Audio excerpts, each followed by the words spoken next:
Nama saya Reza Rahasia. Tentunya ini bukan nama asli. Ini adalah nama panggung. Saya terlahir di keluarga yang ekonomi lemah juga. Saya itu dalam kandungan sungsang. Sebelah harimau, sebelahnya kakek-kakek. Darah bercocoran di mana-mana.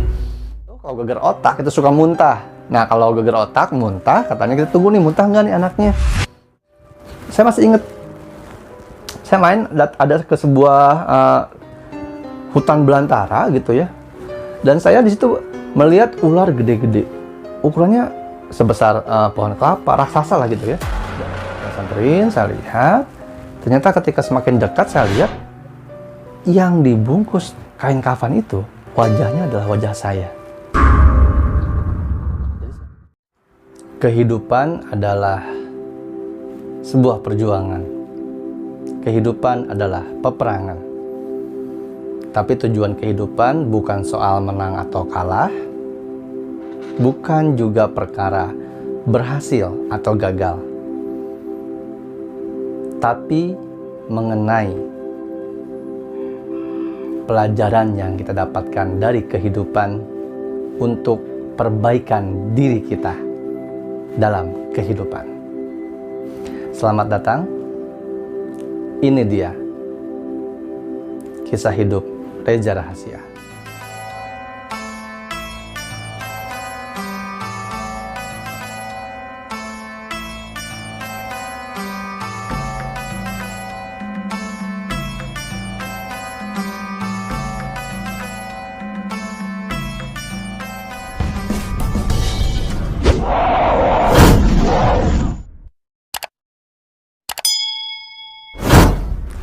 Terima kasih teman-teman yang sudah menyaksikan kisah hidup Reza Rahasia episode pertama, Sabtu yang lalu.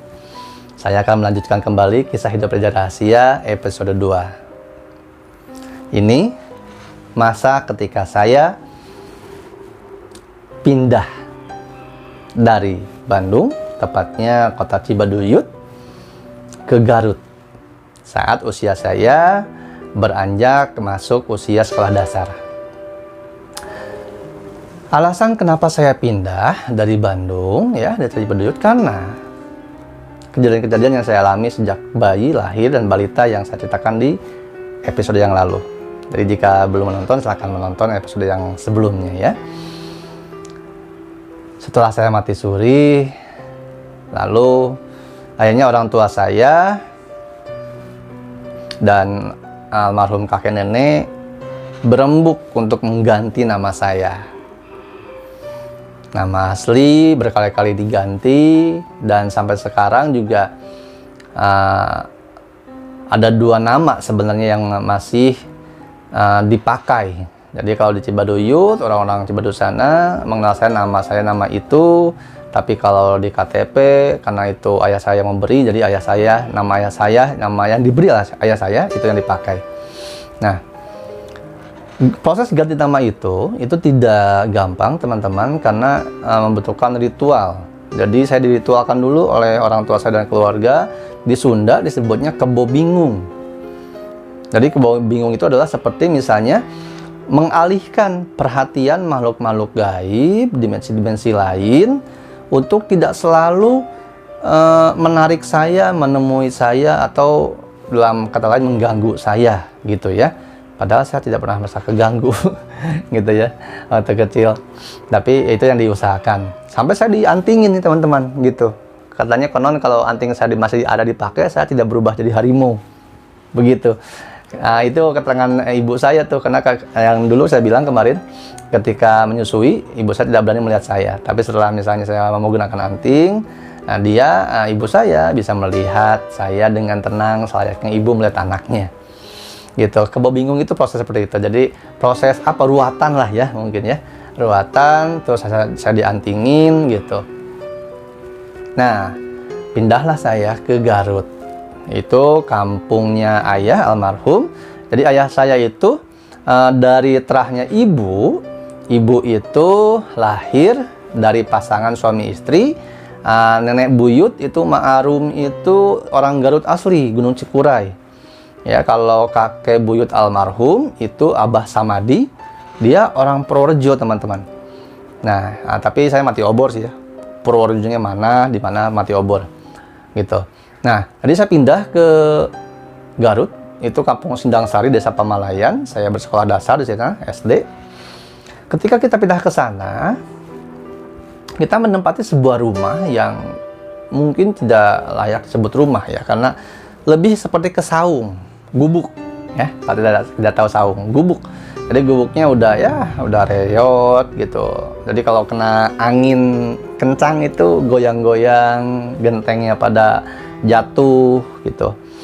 Disinilah momen ketika saya SD, banyak sekali pengalaman-pengalaman yang tingkatan levelnya itu up ya, meningkat, pengalaman keanehan kehidupan saya. Kita mulai pindah ke Garut itu dengan rumah gubuk, tapi saat itu ayah saya alhamdulillah diberikan rezeki sama Allah SWT. Ayah saya kerja di Jakarta sebagai seorang desainer sepatu.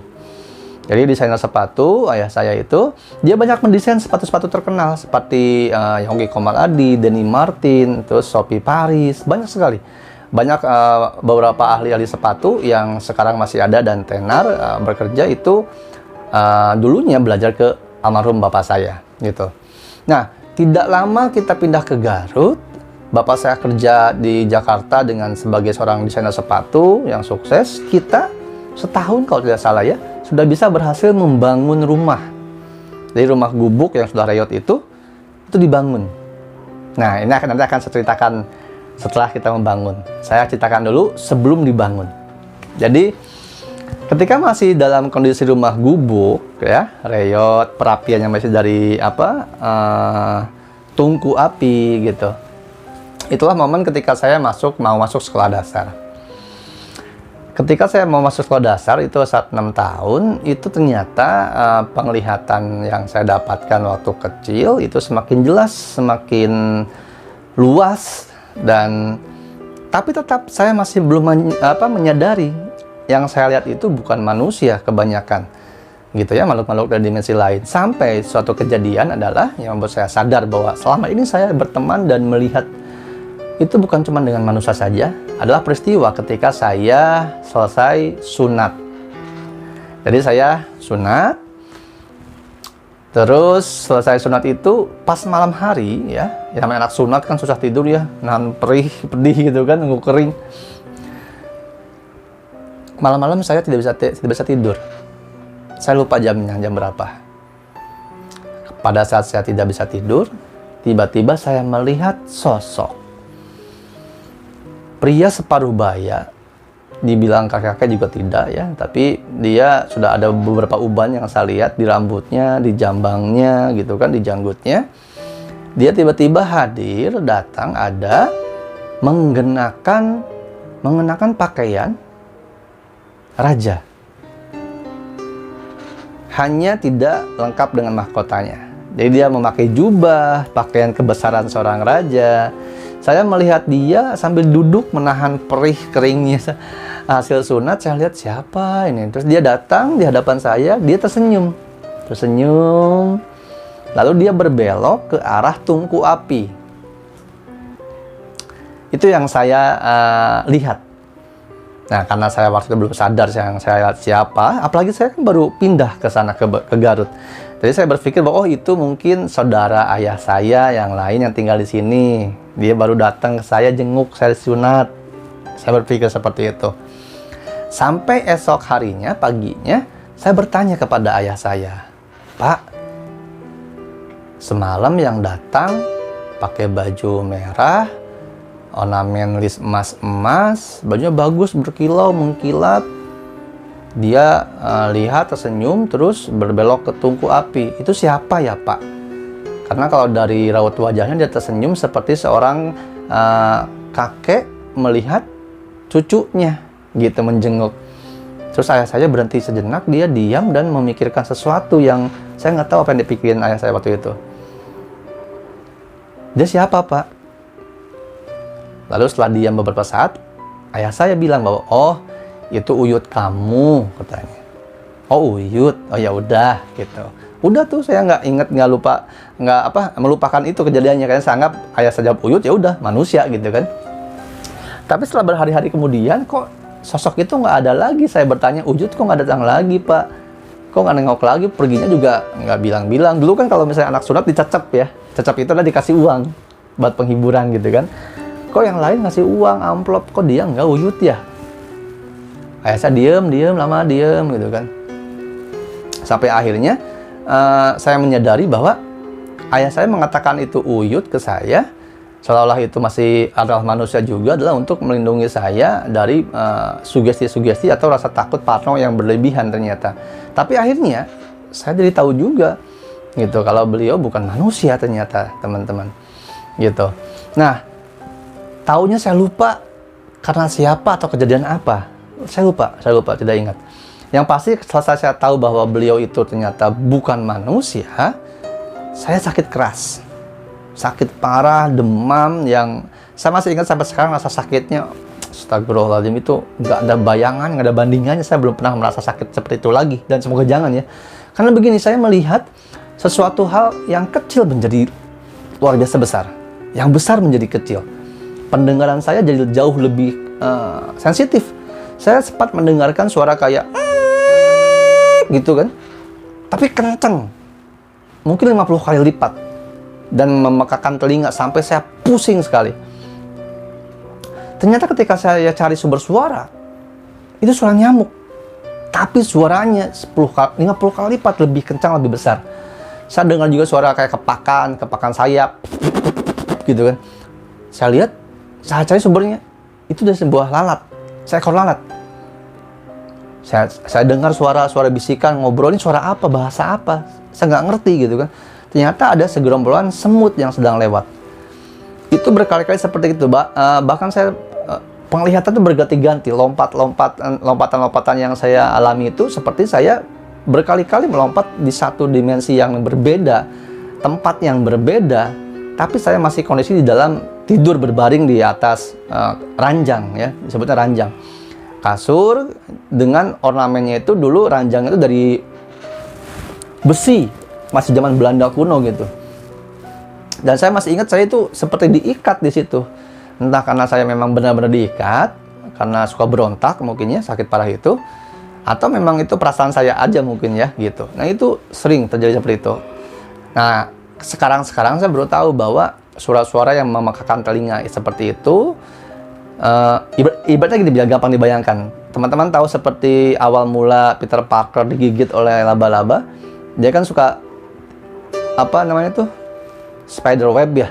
Dia bisa mendengarkan suara lalat, dia bisa mendengarkan suara angin ketika ada orang memukul gitu. Nah itu yang saya alami seperti itu gitu, tapi jauh lebih menyeramkan dan lebih menyakitkan.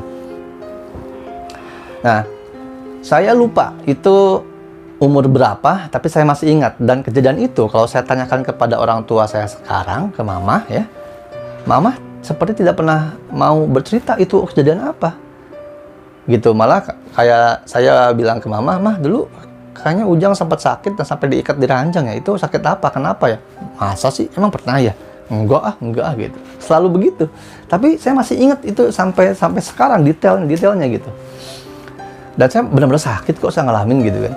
Nah, sampai akhirnya itu tidak terjawab. Sampai saya dewasa seperti sekarang, saya tahu, oh ternyata ketika cari di Google ada namanya tuh sindrom Alice in the Wonderland katanya gitu. Jadi sindrom melihat satu barang besar menjadi kecil, kecil menjadi besar, suara-suara kecil menjadi sangat besar, suara besar menjadi sangat kecil, dan lompatan-lompatan penglihatan yang unpredictable katanya gitu kan. Itu ada tuh, sampai ada filmnya kan, Alice in the Wonderland.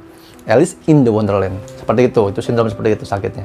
Nah, sejak saat itu saya jadi anak yang seringkali melihat penampakan-penampakan gitu. Dan jujur nih teman-teman, dari sejak kecil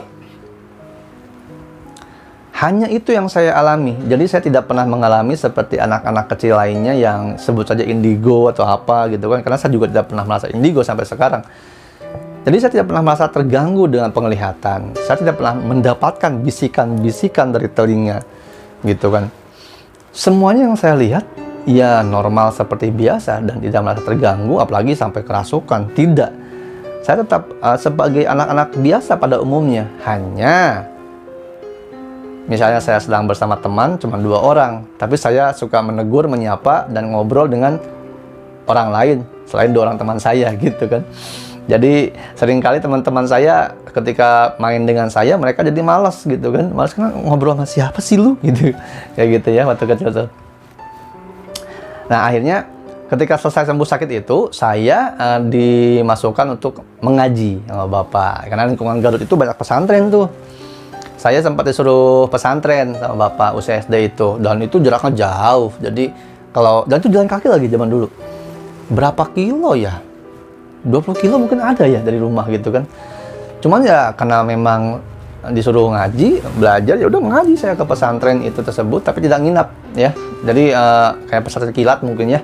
Jadi selesai mengaji pulang gitu kan. Nah, ada satu momen ketika saya mengaji, saya bertanya kepada kiai yang saya di sana diajari ngaji. Saya lupa pertanyaan saya apa. Yang pasti yang masih saya ingat kepada kiai atau ustadz itu ya, yang saya ingat adalah raut wajahnya dan ucapannya. Dia bilang bahwa istighbar, murtad kamu, syarat lagi gitu, sambil mukanya merah padam. Anak seumur itu, anak SD, bertanya sesuatu, bukannya dikasih tahu, diarahkan, tapi malah dimarahi dan dibilang murtad dan suruh syahadat lagi. Akhirnya saya tidak mau lagi tuh ngaji di sana, teman-teman. Jadi saya pulang ke rumah, ke orang tua, bilang, Pak, saya nggak mau ngaji lagi di sana. Kenapa? Jauh, saya bilang gitu kan. Padahal emang saya dibilang murtad, anak kecil. Jadi ketika teman-teman sekarang subscriber atau haters banyak di sana bilang saya murtad, saya sesat, saya wali iblis, dajjal dan lain sebagainya, insya Allah saya tidak apa-apa. Karena sejak dari kecil sudah digituin gitu ya, biasa, ya tidak apa-apa. Tapi kan hal itu ternyata itu membina, mendidik saya, karakternya, mentalnya jadi kuat akhirnya, dan mampu berpikiran kritis. Jadi ketika mendapatkan apapun tidak langsung menelan mentah-mentah, mulai bisa mengkaji diri, mengolah pikir, olah rasa. Apalagi satu momen ketika saya berpindah dari pesantren tersebut ngaji, saya ngaji pindah ke masjid depan rumah, dekat rumah. Ketika saya pulang ngaji, ayah saya siap tuh dengan sapu lidinya.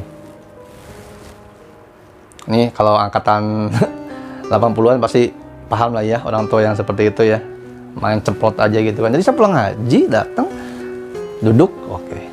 Ditanya, baru sampai yang mana tadi kamu ngaji?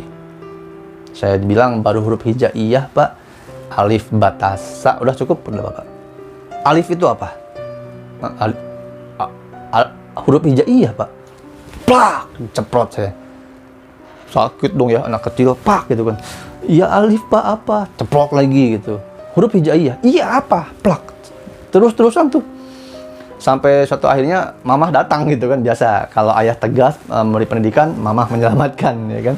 Udah katanya gitu. Udah sekarang ganti baju dulu, makan dulu. Tadi dulu belum beres kata Bapak.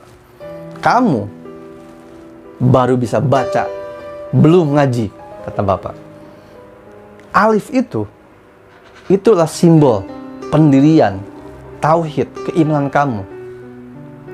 Alif dilambangkan lurus, artinya kamu harus punya pribadi yang lurus, harus punya pemikiran yang lurus. Ketika kamu memutuskan sesuatu, kamu harus bisa bertanggung jawab dan kamu harus jujur, tidak boleh bohong. Wah, panjang lebar, alif saja lebar. Dulu saya tidak menganggap itu sebuah pelajaran arahan yang sangat bagus mendidik saya.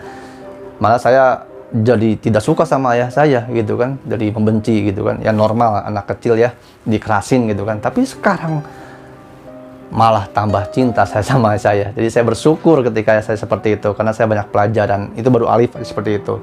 Jadi setelah itu, kalau saya pulang ngaji, semuanya tuh dikupas, dituntas sama Bapak gitu. Nah, itu tadi saya bercerita waktu rumah masih gubuk. Nah, ini ketika rumah Bapak sukses sebagai seorang desainer sepatu, bekerja di Jakarta, kita membangun rumah. Setahun udah bisa bangun rumah. Bahkan bisa beli tanah yang sebelahnya. Miara sapi banyak. Ternyata kesuksesan itu tidak semulus itu. Jadi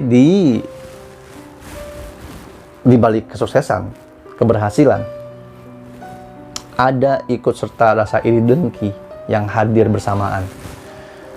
Karena dulu waktu saya masih rumahnya gubuk, saya ngalamin teman-teman, dari ngalamin kayak ibu saya bilang bahwa makanannya belum mateng, di sana main dulu, di sana numpang nonton TV ke UA gitu. Terus gitu, sampai pulang malam ngantuk, saya ketiduran, dan saya nggak makan gitu. Seringkali kalau saya makan itu ke kebun, makan singkong mentah, makan ubi mentah gitu, untuk sekedar mengenyangkan perut. Dan ketika saudara nanya, udah makan? Udah pak, udah pak, selalu gitu. Nah itu yang diajarkan sama orang tua tuh dari kecil. Jangan pernah menunjukkan kelemahan diri, jangan pernah membuka atau memberitahu orang bahwa kita sedang kesusahan, apalagi sampai meminta-minta, mengemis, diberikan belas kasih gitu. Itu ajaran dari orang tua tuh, yang saya pegang dari kecil. Nah ketika kita sudah mulai ekonominya stabil, malah meningkat, timbullah iri dengki yang hadir di sana. Jadi beruntut, beriringan. Dimulai dengan dari adik saya, ya. Saya punya adik sebenarnya, Iqbal Nur Cahya namanya. Saya memberi nama. Tapi dia meninggal usia 6 bulan karena santet, teman-teman. Kenapa saya bisa bilang gitu? Karena setelah dia meninggal 3 harinya, saya menemukan sendiri bungkusan lendir aneh gitu, seperti nanah yang bercampur baunya nggak enak itu dalam sebuah bungkus plastik. Saya menemukan itu di kasur tempat adik saya biasa tidur. Dan saya menyaksikan ketika usia saya 6 SD, saya melihat adik saya masih balita. Perutnya membengkak, membesar, biru. Dan dia kesakitan saat itu. Saya masih kebayang dia bagaimana seorang balita 6 bulan gitu ya. Bukan balita, itu bayi ya. 6 bulan kesakitan, nangis, teriak-teriak, dan saya sebagai kakak nggak bisa ngapa-ngapain gitu, nggak tahu saya harus ngapain gitu kan. Sampai akhirnya adik saya meninggal. Itu belum berakhir. Setelah itu ibu saya yang terserang sakit. Jadi ibu saya dari hidung, dari mata, dari telinga, dari mulut keluar darah. Pendarahan terus. Ibu saya tidak pernah bisa menginjak lantai, karena kalau menginjak lantai sakitnya, katanya naudzubillah, sakit sekali. Sampai suatu ketika ibu saya dinyatakan meninggal dunia. Jadi dilihat, dipegang hidungnya, nafasnya sudah tidak ada nafas dan lain sebagainya. Jadi sudah meninggal gitu dinyatakan. Dan tapi lagi-lagi ayah saya memiliki keyakinan bahwa ibu saya belum meninggal. Tunggu saja, tunggu beberapa menit lagi dia akan bangun. Sama seperti halnya keyakinan ayah saya dulu ketika saya sakit, dibilang meninggal. Ayah saya bilang, belum, anak saya masih hidup. Bangun, dan bangun. Dan itu terjadi dengan ibu saya. Benar. Setelah 40 hari, ibu saya sakit. Hari ke-41-nya dia tidak bernafas. Alhamdulillah Allah masih memberikan kesempatan kedua untuk ibu saya. Ibu saya hidup kembali, sembuh. Dan dia bercerita pengalaman ketika dia matinya. Ini yang buat saya tahu bahwa mati suri itu pengalaman orang berbeda.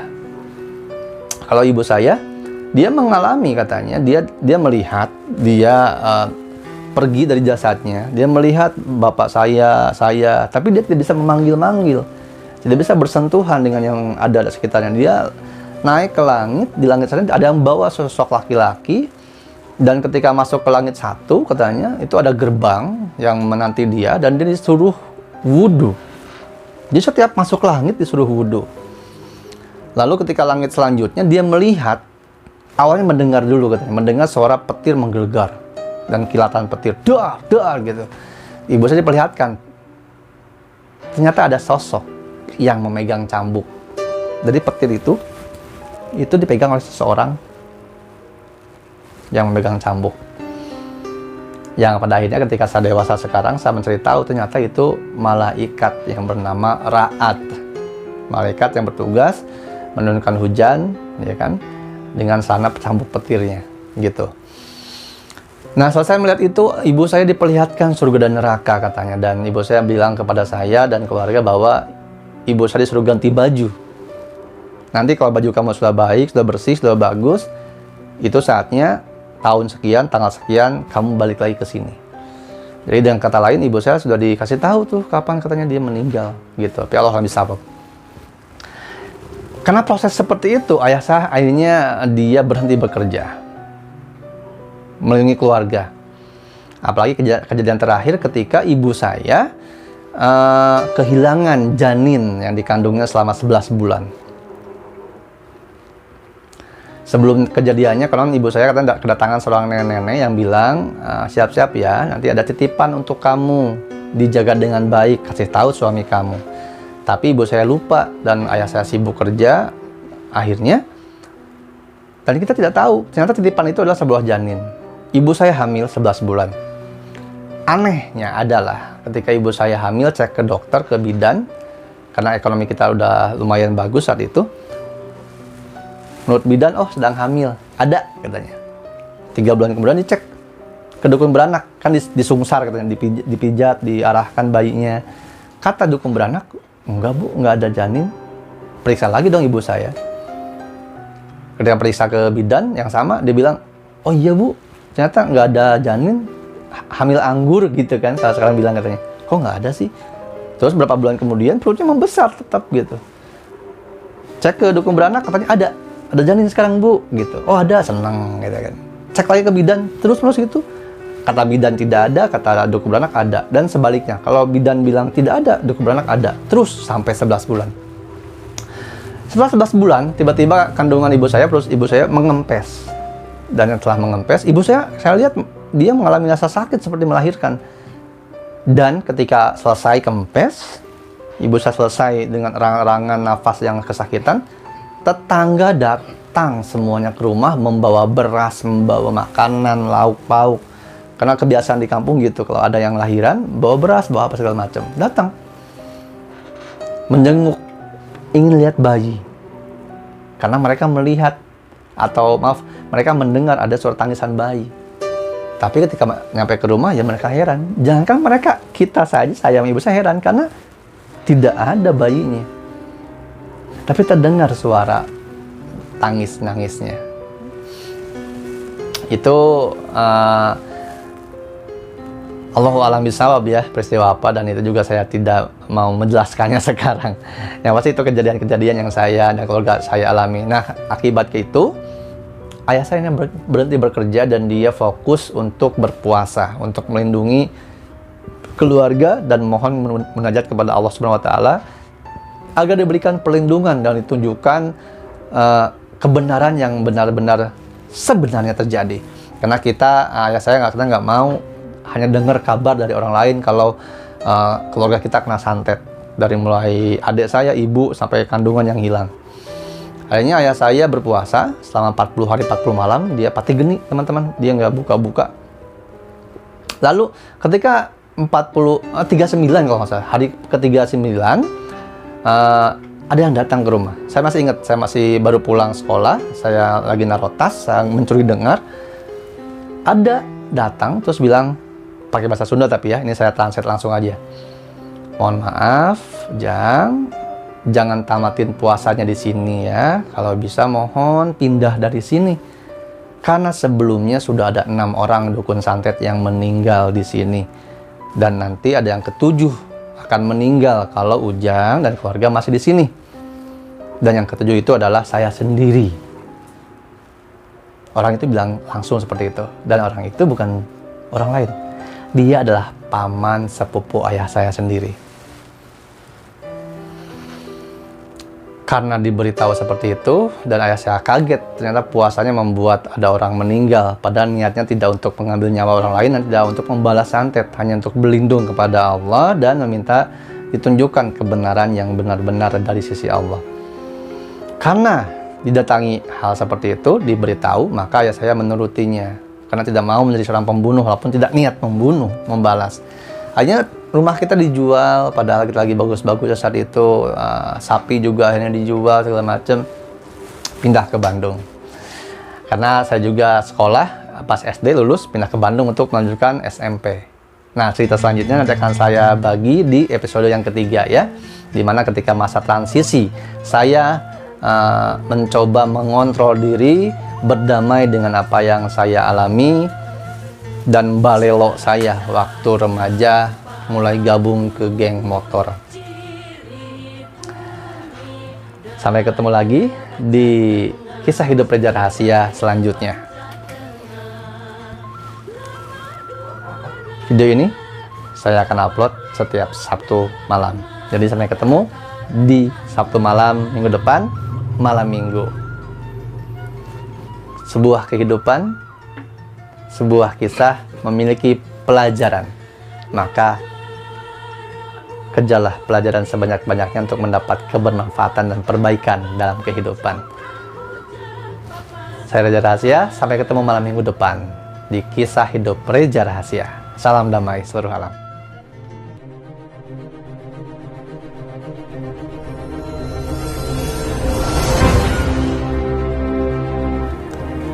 Kisah hidup Reza Rahasia akan saya upload setiap malam minggu jam 8 malam. Jadi jika teman-teman berkenan untuk menyaksikannya, saya akan saksikan di Sabtu depan malam minggu ya.